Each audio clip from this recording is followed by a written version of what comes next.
Terima kasih pemirsa, masih bersama kami di Tafsir Al-Misbah mengenai surah Yunus.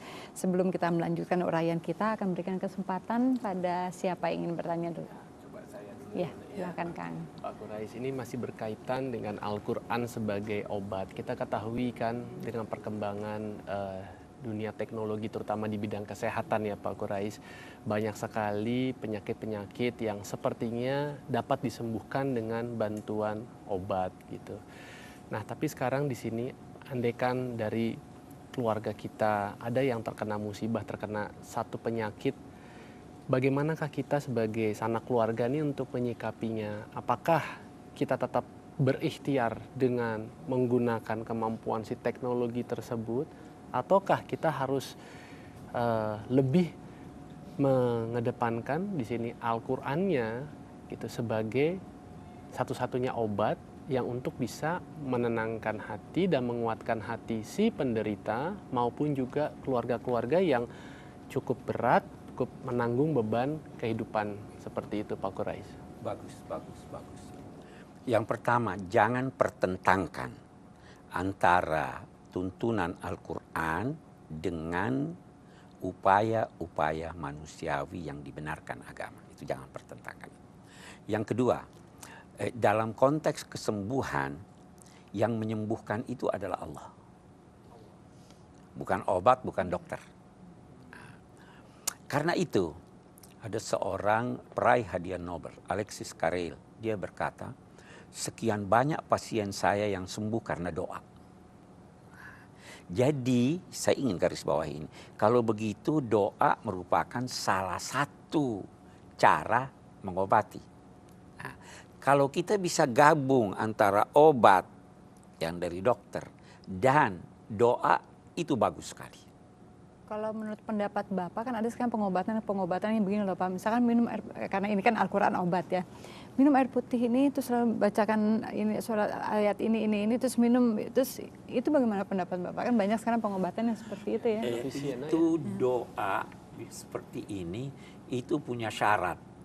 Syarat bacaannya dan syarat orangnya. Orangnya kalau durhaka lantas baca itu kira-kira bisa ini. Jadi lihat-lihat orangnya. Orang yang taat beragama, orang itu boleh jadi doanya diterima Tuhan, dia sembuh. Tetapi baik sekali bahkan sewajarnya di samping berobat pada dokter yang paham juga berdoa. Jangan cuma dikasih air, kalau saya yang kasih air barangkali tidak sembuh-sembuh dia. Iya kan? Itu ada syaratnya. Siapa yang baca dan apa bacaannya.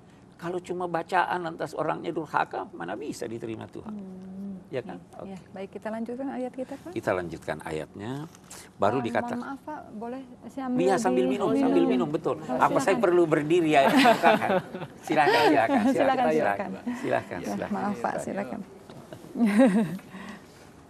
Bapak ternyata haus juga ya? Oh iya, sambil nunggu saya kira-kira lebih haus dari ini.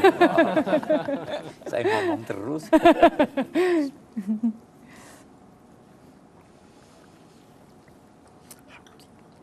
Baik, kita lanjutkan. Orang-orang yang dekat pada Allah tidak perlu khawatirkan dia dan dia pun tidak pernah akan bersedih.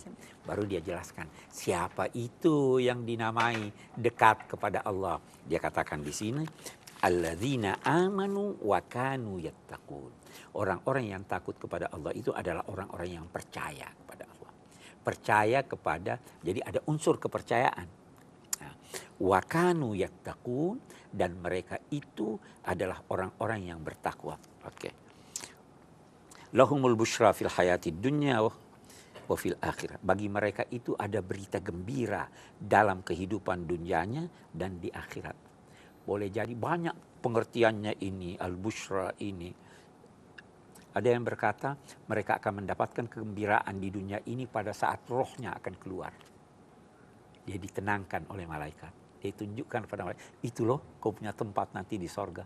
Sehingga dia keluar dari dunia ini dengan legowo. Ada lagi yang mengartikan lahumul busyra itu dalam arti dia akan mendapatkan mimpi-mimpi yang benar, yang menenangkan hatinya. Nabi bersabda, wahyu sudah putus, yang ada tinggal mimpi-mimpi yang benar. Orang mimpi itu bisa menenangkan hati loh. bisa juga meresahkan. Nah, itu orang-orang ini dekat kepada Tuhan sehingga hatinya cermin hatinya begitu jernih sehingga dapat memantulkan dan menerima. Dia punya apa namanya? Receivernya bagus. Dia bisa menerima. La tabdila li kalimatillah, dzalika huwal fawzul azim. Tidak ada perubahan bagi ketetapan Allah. Allah sudah menetapkan begini. Tidak bisa diubah ketetapan Allah dan itulah keberuntungan yang besar. Baru dia katakan, wala yahzunka qauluhum innal izzata lillahi jami'an. Hai Muhammad, mereka itu maki kamu. Orang-orang musyrik ini. Jangan sedih mendengarkan ucapan mereka. Dia tidak katakan jangan sedih mendengar makian mereka. Baik atau buruk, jangan hiraukan.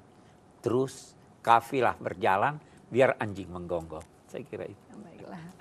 La tahzan bagi orang yang dekat sama Allah. Siapa orang yang dekat sama Allah? Orang yang percaya dan bertakwa pada Allah. Kita akan kembali lagi pemirsa setelah yang satu ini. Tetaplah di Tafsir Al-Misbah.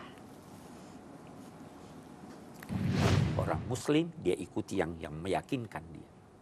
Yang meyakinkan dia itu apa? Terserah Anda mau yakinkan apa. Buat orang Muslim yang meyakinkan dia adalah Allah Maha Esa, Muhammad adalah Rasulnya, Al-Quran adalah hak, kiamat adalah pasti.